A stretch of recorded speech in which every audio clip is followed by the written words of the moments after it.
Welcome back. Brand South Africa CEO Dr. Kingsley Makhubela believes the country's reputation is not under threat.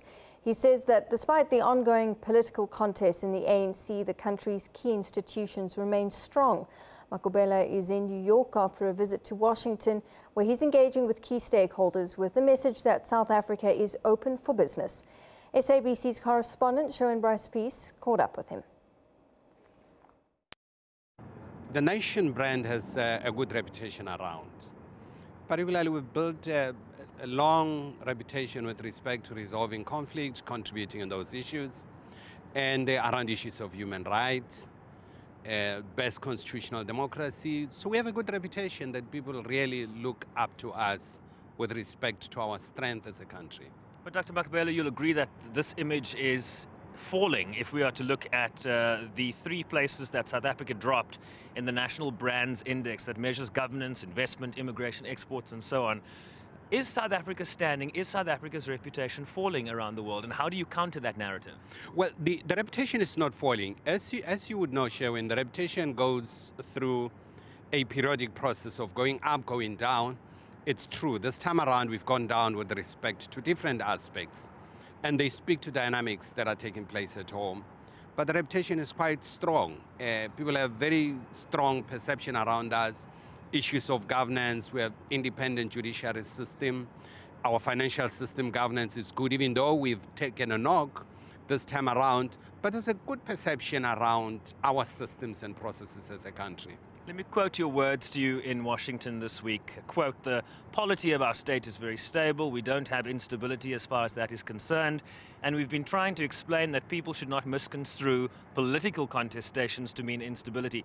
Many would find that statement, Ambassador, somewhat disconnected from what they are experiencing on the ground in South Africa. Correct me if I'm wrong.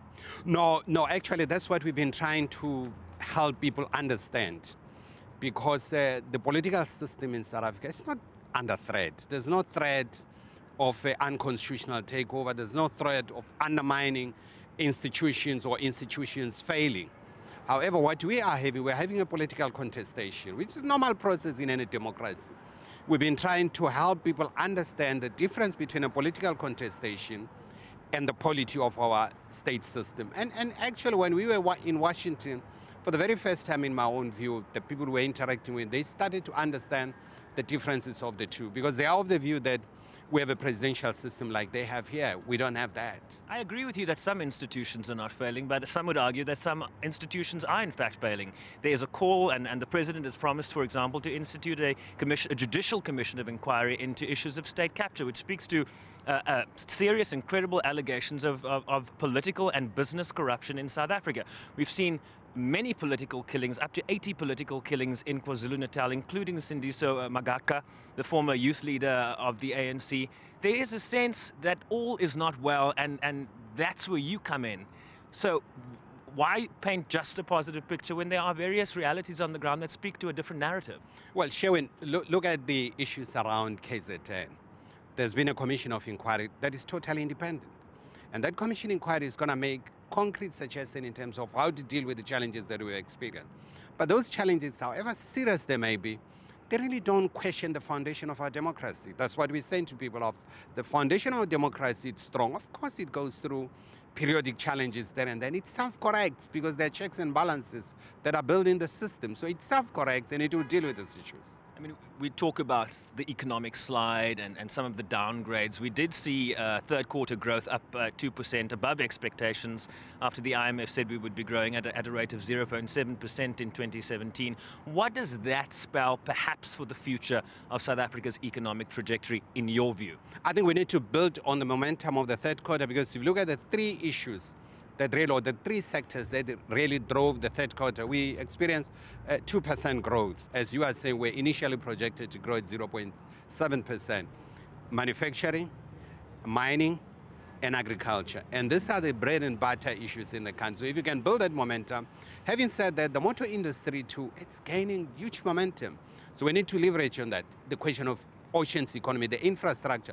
So there are good areas that are showing indications of growth, and we need to leverage on that as we move forward. Dr. Makhubela, there is this cloud hanging over South Africa right now, days away from the ANC's elective conference. From a marketing perspective, from a reputational point of view, what would you, as the CEO of Brand South Africa, like to see in terms of the processes that are going to happen or be underway at Nasrec in Johannesburg in a few days' time? You know, Sherwin, what we have been trying to explain to Americans is that the political contestation would carry on. It's not going to be only this year. It's part of the democracy, and that will be there. And people have to start understanding and accepting the fact that you would have this contestation.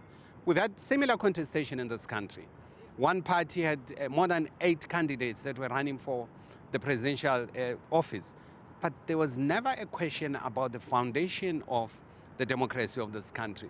And similarly, I can argue that there's no question in terms of the foundation of our democracy. Of course, if you have political contestation that is predictable results, it questions the whole foundation of democracy, because political contestation is not supposed to have predictable results. Once you start having that, then people are going to start saying, but it's manipulated. In this case, it's an open contestation, so we shouldn't link it to the foundation and state institution. Having said that, I can tell you there are state institutions that we need to build their capacity. We need to strengthen them. That's why we're having challenges. It's not that everything is going honky-donkey. There are things that are working very well. There are things that we're building. We're only 21 years to build institutions. Look at this country. They've been facing challenges, and they are one of the oldest democracies. But building the institution, it's a process.